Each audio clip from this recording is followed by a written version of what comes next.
Complicité. Qui les a ordonnés? I don't trust Martin Kobler, and I believe he is complicit in the premeditated murder of the 6 individuals we mourn today. These people should be protected. This is the third massacre. It should not be tolerated. It should not happen.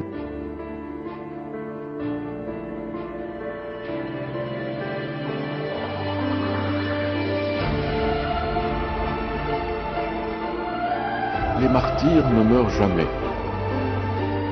La semence des martyrs, c'est...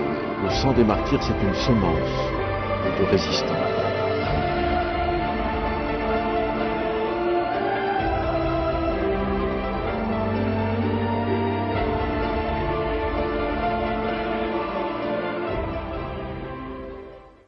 آقای بومدرا، خیلی خوشحالم که بعد از این سخنرانی شجاعانتون با شما صحبت میکنم.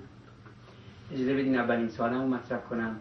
انتقال مجاهدین از اشرف به لیبرتی از آغاز با حیله و نیرنگ و بدون توافق مجاهدان اشرف انجام شد. اکنون پس از این حمله ارزیابیتون از این پروسه چی است؟ Well, from the very beginning, I kept warning that this is not a relocation and we should not call it relocation. It's forcible eviction. And forcible eviction, the way it took place, was illegal, immoral, and objectionable, particularly when it's done under the supervision of the United Nations.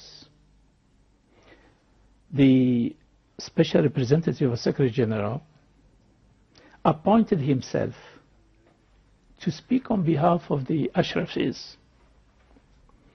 Ashrafis never mandated him to negotiate or talk or on their behalf, let alone give up their rights on their behalf.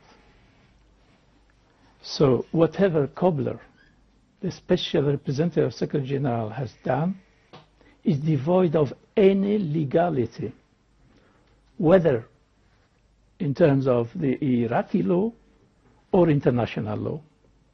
So it's an abuse of power, it's misleading the international community, and it's only there, it's been done to assist the government of Iraq to implement a project that is requested to be done by the government of Iran. آقای بومدرا، با توجه به اینکه مجاهدین اشرف افراد حفاظت شده محسوب می شدن و پناهجو بودن بعد از انتقال به لیبرتی، مسئولیت این کشتار رو به نظر شما متوجه کی است؟ First of all, there are two issues. An issue of morality and an issue of legality. The United Nations has crossed all the borders of morality and legality. They went and negotiated and made a deal with the government of Iraq concerning the rights, acquired rights of the Ashrafis. People who lived in a place for 26 years, acquired property, they settled for a long time.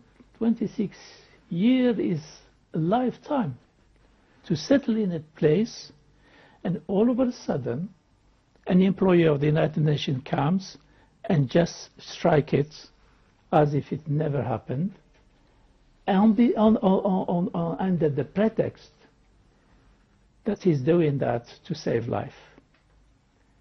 And we have just witnessed last Saturday that forcible eviction to Camp Liberty was not to save life.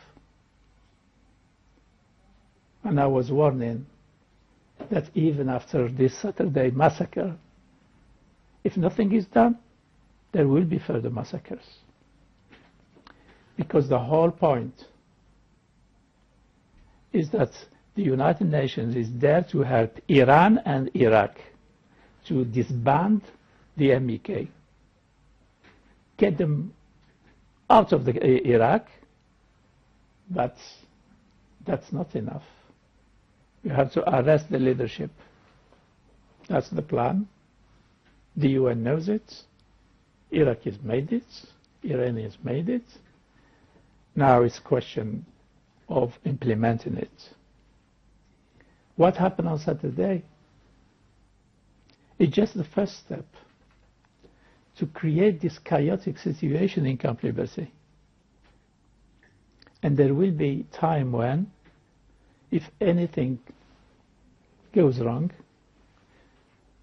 the Iraqis will move into the camp, arrest the leadership under the pretext that they are there to enforce law and order. This is dangerous, because if they arrest the leadership, they will implement the existing warrants, and regardless of what kind of value these warrants have, but if the people in charge there want to arrest people and put them in court for whatever pretext, we know the consequences are very, very dangerous. به عنوان آخرین سوال آقای بومدرا، افشاگری‌های شجاعانه شما که سرشار از ایمان به حقیقت و ارزش‌های انسانی هست مورد توجه ایرانیان و به ویژه ساکنان لیبرتی و اشرف مجاهدان اشرف و لیبرتی هست.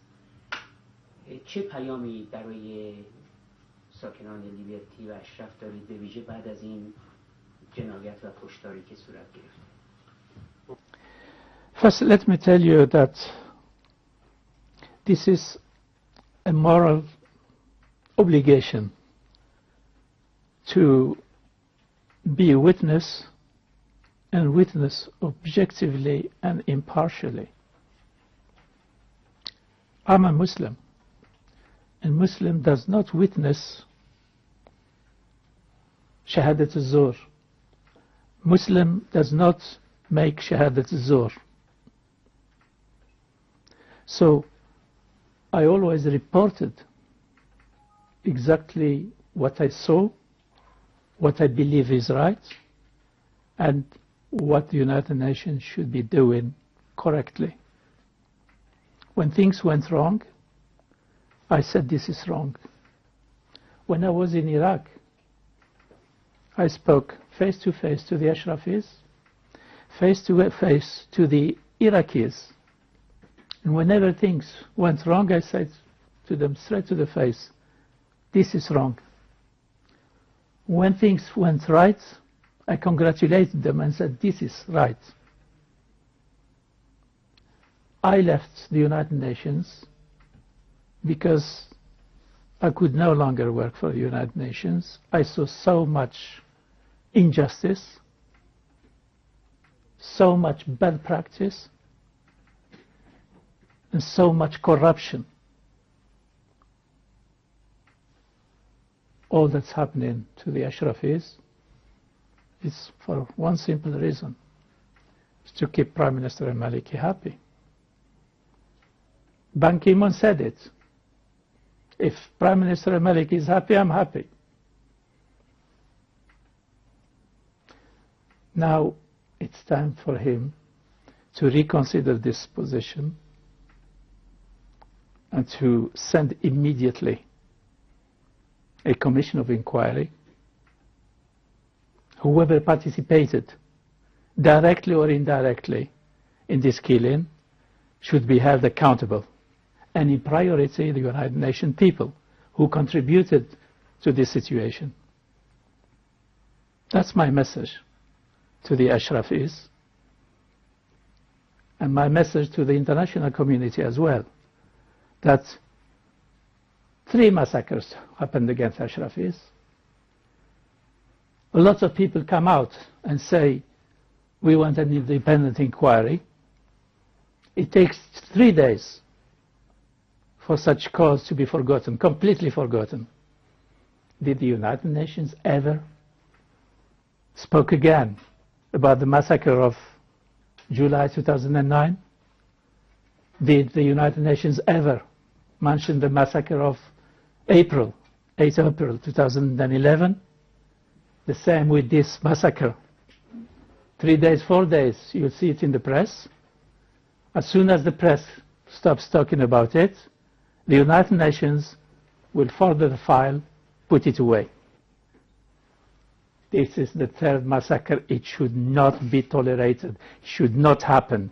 An investigation should take place. Those responsible, directly or indirectly, must be held accountable. Thank you. Thank you very much. Thank you.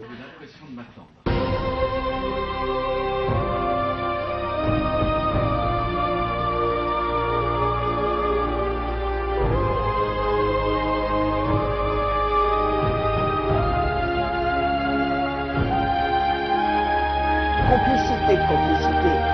Qui les a ordonnés? I don't trust Martin Kobler, and I believe he is complicit in the premeditated murder of the 6 individuals we mourn today. These people should be protected. This is the third massacre. It should not be tolerated. It should not happen.